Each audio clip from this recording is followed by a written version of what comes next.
अस्सलाम वालेकुम जी। साडे नाल सादिक तारी साहब मौजूद ने जिहड़े कि पाकिस्तान मुस्लिम लीग नून दे नाल वालिहाना मुहब्बत करते हैं। तारी साहब, ये मुस्लिम लीग नून नाल मुहब्बत की वजह की है? थोड़ा जिहा इहदे ते रोशनी पाओ। देखो जी, मुस्लिम लीग जी मुस्लिम लीग जो पार्टीशन हुई ना पाकिस्तान हिंदुस्तान बनया ना, साडा मुस्लिम लीग का अहम किरदार से पाकिस्तान बनाने जी इस वजह करके सानू मुस्लिम लीग नाल मुहब्बत। ये तो मुस्लिम लीग नून है ना, नवाज शरीफ दी नून की छड्डो, तुसीं मुस्लिम लीग की गल की सानू मुस्लिम लीग नाल मुहब्बत है। और मुस्लिम लीग दा जेड़ा इस मुस्लिम लीग दा कोई भी लीडर बन जाएगा सानू नाल मुहब्बत होएगी। मुस्लिम लीग नून दे नाल मुहब्बत है। हां बिल्कुल, ऐसे मुस्लिम लीग दा लीडर नवाज शरीफ है, सानू नाल मुहब्बत है। ठीक है। अच्छा, ये दसो कि तुसी की समझदे हो कि ये जो नवाज शरीफ है और ये शहबाज शरीफ और ये सारी फैमिली है, ये चोर है कि नहीं है? इन्होंने मुल्क का सरमाया लुटिया है कि नहीं लुटिया? देखो जी, देखो तुसी 4.5 साल साबित ही नहीं कर सके चोर। असी किवें करिए कि वो चोर ने, साबित ही नहीं कर सके। तुहाडी इन्नी हुकूमत रही इमरान खान दी, उन्हें साबित करो चोर, लियो पब्लिक करो। नवाज शरीफ को सजा हुई सी ते ओदा आगाज कराने दे बहाने जेल चों नस के गया इश्तिहारी है, बस कोई नस के नहीं गया। ये पीटीआई ने तरले पा के वास्ते पा के बाहर कढ़िया कि दोवें जिन्हां दा बाप और बेटी तुसीं चले जाओ, इन्हों इत्थे जान दिओ, इन्हां जान दिओ। फिर ये तुसीं वादा कीता सी कि दोवें जाओ, उन्हें कही असीं एक जना चले जांगे। तुसीं कढ़िया अंदरूं दी गल जे तुसीं कढ़िया है काहदे पासे हो गया है? पाकिस्तान इस पासे तुहानूं खतरा सी कि अगर नवाज शरीफ पाकिस्तान रहेगा तो इमरान खान गवर्नमेंट नहीं कर सकता। खौफ च रहेगा इमरान खान, खौफ च रहेगा। इस वजह करके उन्हें नवाज शरीफ को मरीम नूं दोगे, तुसीं दोवें बाहर चले जाओ। देखो, ये इमरान खान का खौफ है जिन्होंने असी चोर कहते सन, इसलिए इमरान खान ने सब तो बड़ा डाकू परवेज लाई रुकिया है, उन्होंने अज पार्टी का सदर बना दिता गया है। शेख रशीद को कहता है कि इनके वर्गा मेरे को चपड़ासी नहीं मैं रख सकता, उन्होंने नाल कंधे ना कंधा ला के खलोता है। क्या ईमानदारी है यार? करोड़ों लोगों ने लालच दे के नौकरियां का लालच दिता, मकाना का लालच दिता। 4 सालों के एक वादा अपना पूरा कर दे, मैं नून लीग छड्ड के पीटीआई जनाब के शामिल होवां, मैं नहीं उठा, मैं गारंटी देना। अच्छा ताज साहब, ये दसो कि बेनजीर दी नंगियां तस्वीरां जेड़ा ये सड़दा रहा नवाज शरीफ ज्यादा तो, और ये नाल सुनो जरा। अच्छा, दूसरा ये वे कि वो आखदा सी, नवाज शरीफ ये आखदा सी कि बेनजीर जिहड़ी है ये अंग्रेज़ां दे कुत्ते नहलाण वाली औरत है। अज जिहड़ा उन्होंने पीडीएम ने सारे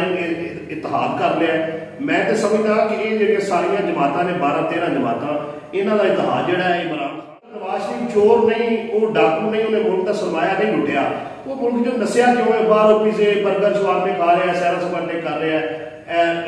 फैंसी शूज पा के फिर रहे हैं नौजवानों वाले। वो मुल्क च आवे, आके अपने आप को पेश करे। अगर वो चोर नहीं, उन्होंने अदालतां सादिक और अमीन डिक्लेयर करन, जिवें कि उन्होंने इमरान खान को कीता है। दूसरी गल ये तुसीं दसो जरा कि मरियम नवाज जिहड़ा कैद च रही है, आखिरी गल है, उन्हें ये कहा कि मेरे को उत्थे कोई सहूलतां नहीं सन ते मैं फ्राई पैन के उत्ते जिहड़ा कपड़े इस्त्री करदी सन। ये बड़ा जुल्म नहीं है? कायद तुहाडी दे नाल इहदे ते कोई रोशनी पाओ। नहीं, तुसीं कह रहे हो ना वो बाहर बर्गर शवारमे खा रहे हैं। अच्छा तारी साहब, तुसीं ये कहा कि परवेज लाई ने डाकू किया है ते ये हुण जिहड़ा गुजारिश सुन कोई 2-3 इतराज कीते, उन्होंने पहले जवाब दे रही है। परवेज लाई डाकू, चलो इमरान खान ने कहा है, उन्होंने डाकू साबित करना हम पीडीएम की हुकूमत है, उन्हें जी करप्शन की उन्होंने बेनकाब कर सजा देने, एक गल। अच्छा, दूसरी गल ये कि शेख रशीद ने तनकीद की है, शेख रशीद भी कोई करप्शन की है, इसका भी जवाब है कि पीडीएम जो है उसका जवाब देवे। ये इमरान खान ने एक दफा बयान दिता है, 40 साल नून लीग की सियासत ही इस चीज से रही है कि जरदारी जो मुल्क का सब तो बड़ा डाकू है। शहबाज शरीफ 40 साल यही इस कौम को आखता रहा है कि जी मैं उसका पेड़ फाड़ के उन्होंने सड़कों जो लटा के उन्हें अंदरों पैसा कढ़ना है, फिर वह पुत्र जो बिलावल है उन्हें शहबाज ने छतरी लैके खड़ा रहा है जिवें बंदा उनका मुलाजम होता है। तो 40 साल जो सुन लो ना, शहबाज ने जो 40 साल एक गल आखी कौम को कि जरदारी डाकू है, उस समय शहबाज ने झूठ बोल रहा सी, अज कौम को झूठ बोल रहा है, अज उहदे नाल मोढे नाल मोढा ला के खड़ा है। और ये इमरान खान का खौफ नहीं कि 40 साल एक दूजे जिहड़ा उन्हां दा लड़न वाले और एक दूसरे के जानी दुश्मन बन के रहने वाले, एक दूसरे की किरदार कशी करने वाले अज सारे इकट्ठे हो गए हैं इमरान खान के खौफ की वजह से। नहीं, मेरे का मतलब तो तुसीं मैनूं दसो ना भी और चलो वो तो बुरे ने तुसीं उन्होंने कह रहे जी, अगर ये सादिक अच्छा बुरे ने बन गया सी नहीं ये और सादिक तो अमीन है ते इहने क्यों अच्छा नहीं? एक सवाल मैं इस ਗੱਲ ਤੇ ਮੈਂ ਐਗਰੀ ਨਹੀਂ ਹੁੰਦਾ ਵੀ ਤੁਸੀਂ ਅਗਲੇ ਦੇ ਗੱਲ ਕਰਕੇ ਸਵਾਲ ਕਰਕੇ ਕੋਈ ਜਵਾਬ ਨਹੀਂ ਤੁਸੀਂ ਦੇ ਦਿੰਦੇ ਆਪਣਾ ਲੇਕਿਨ ਇਹ ਪੀਟੀਆਈ ਦਾ ਵਜ਼ੀਰ ਹੈ ਪੀਟੀਆਈ ਦਾ ਵਜ਼ੀਰ ਹੈ ਅਗਲੇ ਨੂੰ ਸਵਾਲ ਕਰਕੇ ਕੋਈ ਜਵਾਬ ਲੈਣਾ ਨਹੀਂ ਦੇਖੋ ਇਹਨਾਂ ਨੂੰ ਤੁਸੀਂ ਗਲਤ ਕਹਿ ਰਹੇ ਹੋ ਉਹ ਅਗਰ ਸਹੀ ਹੈ ਤਾਂ ਉਹਨੂੰ ਡਾਕੂ ਨੂੰ ਕਿਉਂ ਨੇ ਫਿਰ ਹੁਕਮਰਾਨੀ ਦਿੱਤੀ ਡਾਕੂ ਕਿਉਂ ਆਪਣੀ ਪਾਰਟੀ ਦਾ ਸਦਰ ਬਣਾਇਆ ਜਿਹਨੂੰ ਚਪੜਾਸੀ ਨਹੀਂ ਸਕਦਾ ਉਹ ਨਾਲ ਆਪਣੇ ਵਜ਼ੀਰ ਬਣਾਈ ਰੱਖਿਆ ਅਗਰ ਇਹਨਾਂ ਤੁਸੀਂ ਗਲਤ ਕਹਿੰਦੇ ਹੋ ਅਗਰ ਉਹ ਸਹੀ ਹੈ ਤੇ ਉਹਦਾ ਆਪਣਾ ਕਿਰਦਾਰ ਆ ਅੱਛਾ ਇਹਦਾ ਦੂਸਰਾ ਜਵਾਬ ਇਹਦਾ ਹੈ ਕਿਉਂ ਨਹੀਂ ਦੇ ਸੁਣ ਲਓ ਜਦੋਂ ਇਮਰਾਨ ਖਾਨ ਨੇ ਗੱਲਾਂ ਕੀਤੀਆਂ ਨੇ ਤਾਂ ਇਸ ਮੁਲਕ ਦਾ ਵਜ਼ੀਰ ਆਜ਼ਮ ਨਹੀਂ ਸੀ ਨਾ ਇੱਕ ਆਮ ਸਿਆਸਤਦਾਨ ਸੀ ਸੁਣ ਲਓ ਜਦੋਂ ਨੂਨ ਲੀਗ 35 ਸਾਲ ਮੁਸੱਲਤ ਡਾਕੂ ਆਖਦੀ ਰਹੀ ਹੈ ਉਹ ਆਖਦੀ ਰਹੀ ਕਿ ਇਸ ਮੁਲਕ ਨੂੰ ਲੁੱਟਿਆ ਉਹ ਇਕੱਠੇ ਹੋ ਗਏ ਨੇ ਉਹਦੇ ਤੇ ਤੁਹਾਡੀ ਕੋਈ ਰਾਏ ਨਹੀਂ ਆ ਰਹੀ ਇਮਰਾਨ ਖਾਨ ਜਦੋਂ ਕਿ ਇੱਕ ਆਮ ਇਨਸਾਨ ਸੀ ਵਜ਼ੀਰ ਆਜ਼ਮ ਨਹੀਂ ਸੀ ਹੈ ਉਹਨੇ ਇਹਨਾਂ ਦੇ ਬਾਰੇ ਬਿਆਨ ਦਿੱਤੇ ਉਸ ਤੋਂ ਬਾਅਦ ਇਹ ਅੱਜ ਪੀਡੀਐਮ ਦੀ ਹਕੂਮਤ ਆਈ ਨੂੰ 9 ਮਾਹ ਹੋ ਗਏ ਨੇ ਇੱਕ ਬੰਦਾ ਦੱਸੋ ਜਿਹੜਾ ਇਮਰਾਨ ਖਾਨ ਦੀ ਹਕੂਮਤ ਵਿੱਚ ਰਿਹਾ ਹੋਵੇ ਔਰ ਕਰਪਸ਼ਨ ਦੀ ਵਜ੍ਹਾ ਤੋਂ ਉਹਨੂੰ ਗ੍ਰਿਫਤਾਰ ਕੀਤਾ ਹੋਵੇ ਪੀਡੀਐਮ ਨੇ ਇਹ ਜੀ ਟਵੀਟ ਕਰ ਦਿੱਤਾ ਜੀ ਇਹ ਬਿਆਨ ਦੇ ਦਿੱਤਾ ਜੀ ਇਹਨਾਂ ਦੀ ਕਿਹੜੀਆਂ ਗੱਲਾਂ ਤੇ ਗ੍ਰਿਫਤਾਰ ਕੀਤਾ ਨਾ 9 ਮਾਹ ਦੇ ਅੰਦਰ ਇੱਕ ਬੰਦਾ ਵੀ ਕਰਪਸ਼ਨ ਦੀ ਵਜ੍ਹਾ ਤੋਂ ਗ੍ਰਿਫਤਾਰ ਨਾ ਹੋਣਾ ਇਸ ਗੱਲ ਦਾ ਸਬੂਤ ਹੈ ਕਿ ਇਹ ਕਾਗਜ਼ ਖੰਗਾਲ ਕੇ ਰਹਿ ਗਏ ਨੇ ਇਹਨਾਂ ਨੂੰ ਇਮਰਾਨ ਖਾਨ ਦੀ ਟੀਮ ਦੇ ਅੰਦਰ ਜਿਹੜਾ ਨਾ ਕੋਈ ਬੰਦਾ ਚੋਰ ਡਾਕੂ ਨਹੀਂ ਲੱਭਾ ਅਗਲੀ ਗੱਲ ਹੁਣ ਸੁਣ ਲਓ ਨਵਾਜ਼ ਸ਼ਰੀਫ ਨੂੰ ਸਜ਼ਾ ਦੇਣੀ ਸੀ ਅਦਾਲਤਾਂ ਨੇ ਨਵਾਜ਼ ਸ਼ਰੀਫ ਦੇ ਸਾਰੇ ਕੇਸ ਹੋਏ ਸਨ ਜ਼ਰਦਾਰੀ ਦੇ ਬਣਾਏ ਹੋਏ ਔਰ ਜਿਹੜਾ ਉਹ ਪਨਾਮਾ ਲੀਕ ਆਈ ਸੀ ਉਹਦੇ ਇਮਰਾਨ ਖਾਨ ਦਾ ਇੱਕ ਕੇਸ ਦੱਸੋ ਜਿਹੜਾ ਇਮਰਾਨ ਖਾਨ ਨੇ ਉਹਦੇ ਕੀਤਾ ਅਦਾਲਤਾਂ ਨੂੰ ਪੇਸ਼ੀਆਂ ਦੇ ਰਿਹਾ ਸੀ ਔਰ ਜਿਹੜੇ ਕੇਸ ਉਹਦੇ ਦੇ ਪਹਿਲੇ ਤੋਂ ਚੱਲ ਰਹੇ ਸਨ ਉਹਦਾ ਉਹਨੇ ਇਨਸਾਫ ਦੇਣਾ ਸੀ ਨਵਾਜ਼ ਸ਼ਰੀਫ ਨੂੰ 50 ਰੁਪਏ ਦਾ ਸਟਾਂਪ ਦੇ ਕੇ ਇਲਾਜ ਕਰਾਉਣ ਵਾਸਤੇ ਗਿਆ ਉੱਥੇ ਬਾਹਰ ਬਹਿ ਕੇ ਬੜਕਾ ਮਾਰਦਾ ਬੇਟੀ ਉਹਦੀ ਇੱਥੇ ਆ ਕੇ ਆਖਦੀ ਜੀ ਮੇਰਾ ਅੱਬਾ ਸ਼ੇਰ ਹੈ ਜੀ ਜਿਹੜਾ ਜ਼ਮਾਨ ਫਾਰੂਕ ਬੈਠਾ ਹੈ ਉਹਦੇ ਖਿਲਾਫ ਗੱਲਾਂ ਕਰਦੇ ਨੇ ਜਿਹੜਾ ਮੁਲਕ ਚੋਂ ਨੱਸ ਗਿਆ ਉਹਨੂੰ ਸ਼ੇਰ ਆਖਦੇ ਨੇ ਇਮਰਾਨ ਖਾਨ 4 ਗੋਲੀਆਂ ਖਾਧੀਆਂ ਨੇ ਇੱਕ ਕੋਈ ਆਂਦਾ 1 ਲੱਗੀ ਕੋਈ ਆਂਦਾ 4 ਲੱਗੀ ਚਲੋ ਠੀਕ ਹੈ ਜੀ ਜ਼ਖਮੀ ਉਹ ਜਿਸ ਹਾਲਤ ਵਿੱਚ ਮੁਲਕ 'ਚ ਬੈਠਾ ਸੀ ਅਸੀਂ ਇਹ ਆਖਦੇ ਹਾਂ ਕਿ ਨਵਾਜ਼ ਸ਼ਰੀਫ ਮੁਲਕ ਦਾ ਵਜ਼ੀਰ ਆਜ਼ਮ ਰਿਹਾ ਹੈ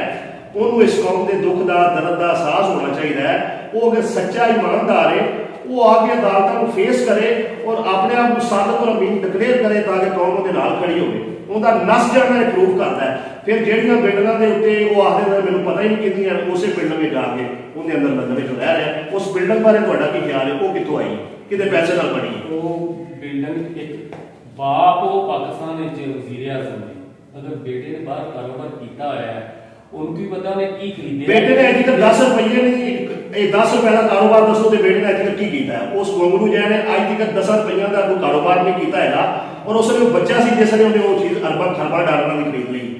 ਔਰ ਉਹ ਪਾਕਿਸਤਾਨ ਟੀਵੀ ਚੈਨਲ ਤੇ ਬੈਠ ਕੇ ਉਹਨੇ ਆ ਕੇ ਆਖਿਆ ਜੀ ਇਹ ਜਿਹੜਾ ਸਾਡੀਆਂ ਜਦਾਦਾਂ ਨੇ ਔਰ ਮੇਰੀ ਜਿਹੜੀ ਮਸ਼ੀਰਾ ਹੈ ਮਰੀਮ ਨਵਾਜ਼ ਉਹਦੇ ਨਾਂ ਨੇ ਸਾਡੀਆਂ ਉਹਦੇ ਤੇ ਨਵਾਜ਼ ਸ਼ਰੀਫ ਆਖਦਾ ਸੀ ਮੈਨੂੰ ਪਤਾ ਹੀ ਨਹੀਂ ਹੈਗਾ ਕਿਹਦੀ ਗੱਲ ਤੁਸੀਂ ਇਹ ਦੱਸੋ ਕਿ ਅੱਜ ਉਸੇ ਜਗ੍ਹਾ ਤੇ ਨਵਾਜ਼ ਸ਼ਰੀਫ ਜਾ ਕੇ ਰਹਿ ਰਿਹਾ ਨਵਾਜ਼ ਸ਼ਰੀਫ ਇੱਕ ਚੋਰ ਹੋਇਆ ਕਿ ਨਾ ਹੋਇਆ ਮੈਂ ਕਹਾਂ ਕਿ ਮੈਨੂੰ ਪਤਾ ਹੀ ਨਹੀਂ ਮੋਟਰਸਾਈਕਲ ਕਿਹਦੀ ਹੈ ਮੈਨੂੰ ਪਤਾ ਹੀ ਨਹੀਂ ਕਿਹਦੀ ਹੈ ਉਹ ਮੋਟਰਸਾਈਕਲ ਮੈਨੂੰ ਨਾ ਨੰਬਰ ਦਾ ਪਤਾ ਹੈ ਨਾ ਪਤਾ ਉਹ ਕਿੱਥੇ ਨੇ ਅਗਲੇ ਦਿਨ ਚੋਰੀ ਦੀ ਮੋਟਰਸਾਈਕਲ ਮੇਰੇ ਥੱਲੋਂ ਹੀ ਬਰਾਮਦ ਹੋ ਜਾਂਦੀ ਹੈ ਤੇ ਮੈਂ ਚੋਰ ਹੈਗਾ ਕਿ ਨਹੀਂ ਸਿਰਫ ਇਹਨਾਂ ਦੱਸ ਦਿਓ ਨਹੀਂ ਤੁਸੀਂ ਪੁੱਛਣਾ ਪਸੰਦ ਹੀ ਨਹੀਂ ਕਰਦੇ ਸਵਾਲ ਕਰਕੇ ਤੇ ਜਦੋਂ ਜਵਾਬ ਦੇਣ ਲੱਗਦਾ ਤੁਸੀਂ ਆਪਣਾ ਆਪੇ ਫਿਰ ਸ਼ੁਰੂ ਕਰ ਦਿੰਦੇ ਹੋ ਦੇਖੋ ਨਾ ਪੂਰੀ ਡਿਬੇਟ ਦੇ ਵਿੱਚ ਵੇਖ ਲਓ ਬਹੁਤੀ ਗੁਫ਼ਤਗੂ ਕਿਨੇ ਕੀਤੀ ਤੁਸੀਂ ਜਾਂ ਸਵਾਲ ਦੇ ਅੰਦਰ ਜਵਾਬ ਦੇਣ ਲੱਗਦੇ ਹੋ ਤੁਸੀਂ ਇਹੀ ਤੁਹਾਡਾ ਸਵਾਲ ਹੈ ਤੇ ਇਹੀ ਤੁਹਾਡਾ ਜਵਾਬ ਹੈ ਸਿਰਫ ਇਹ ਵੇ ਕਿ ਤੁਸੀਂ ਨਾ ਆਪਣੇ ਆਪ ਨੂੰ ਅਗਲੇ ਨੂੰ ਅੱਛਾ ਤੁਹਾਡੇ ਲਈ ਚੋਰ ਹੈ ਨਹੀਂ ਨਿਵਾਸੀ ਨਹੀਂ ਅਸੀਂ ਅਗਲੇ ਨੂੰ ਬੁਰਾ ਕਹਿੰਦੇ ਆ ਚੋਰ ਹੈ ਜਾਂ ਨਹੀਂ ਆਪਣਾ ਵੀ ਦੇਖੋ ਕਿ ਅਸੀਂ ਕੀ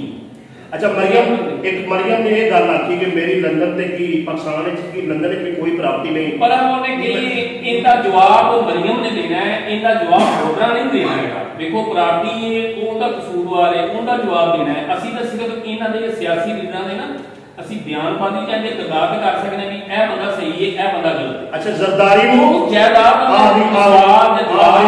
ਆਹੀ ਗੱਲ ਇਸ ਗੱਲ ਤੇ ਡਿਬੇਟ ਖਤਮ ਹੋ ਜਾਏਗੀ 35 ਸਾਲ ਸ਼ਬਾਜ਼ ਸ਼ਰੀਫ ਨੇ ਗੱਲ ਆਖੀ ਕਿ ਜ਼ਰਦਾਰੀ ਡਾਕੂ ਹੈ ਚੋਰ ਹੈ ਇਹ ਲੁਟੇਰਾ ਹੈ ਅੱਜ ਉਹਦੇ ਨਾਲ ਜੱਫੀਆਂ ਪਾ ਰਹੇ ਨੇ ਔਰ ਆਪਸ ਵਿੱਚ ਜਿਹੜਾ ਸ਼ੀਰੋ ਸ਼ੱਕਰ ਹੋਏ ਨੇ ਅੱਛਾ ਸਿਰਫ ਇਹ ਪੁੱਛ ਰਿਹਾ ਕਿ ਅੱਜ ਉਹ ਜ਼ਰਦਾਰੀ ਇਮਾਨਦਾਰ ਹੋ ਗਿਆ ਕਿ ਅੱਜ ਵੀ ਡਾਕੂ ਹੈ ਇਹ ਸਿਰਫ ਜੱਫੀਆਂ ਪਾਈਆਂ ਨੇ ਇਹਨਾਂ ਨੇ ਤੇ ਇਸ ਵਾਸਤੇ ਪਾਈਆਂ ਨੇ ਇਮਰਾਨ ਖਾਨ ਗਵਰਨਮੈਂਟ ਨੂੰ ਪਾਕਿਸਤਾਨ ਹਕੂਮਤ ਨੂੰ ਬਿਲਕੁਲ ਬਰਬਾਦ ਕਰ ਰਿਹਾ ਸੀ ਪਾਕਿਸਤਾਨ ਬਚਾਉਣ ਵਾਸਤੇ ਜੱਫੀਆਂ ਪਈਆਂ ਨੇ ਹੋਰ ਕਿਸੇ ਵਾਸਤੇ ਨਹੀਂ ਜੱਫੀਆਂ ਇਹ ਜਿਹੜਾ ਡਾਲਰ 180 ਤੋਂ 280 ਦਾ ਚਲਾ ਗਿਆ ਇਹ ਵਾਪਸ ਆ ਜਾਏ ਇਨਸ਼ਾਅੱਲਾ ਬਹੁਤ ਜਲਦੀ ਵਾਪਸ ਆਏਗਾ ਇਹ ਕੌਣ ਲਿਆਏਗਾ ਇਹ ਪਾਕਿਸਤਾਨ ਦੇ ਸਿਆਸਤਦਾਨ ਲਿਆ ਅਗਲਾ ਇਲੈਕਸ਼ਨ ਕੌਣ ਜਿੱਤ ਰਿਹਾ ਹੈ ਅਗਲਾ ਇਲੈਕਸ਼ਨ ਇਨਸ਼ਾਅੱਲਾ ਨੂਨ ਲੀਗ ਤੇ ਪੀਪਲ ਪਾਰਟੀ ਨਹੀਂ ਕਰੇਗੀ ਬਹੁਤ ਸ਼ੁਕਰੀਆ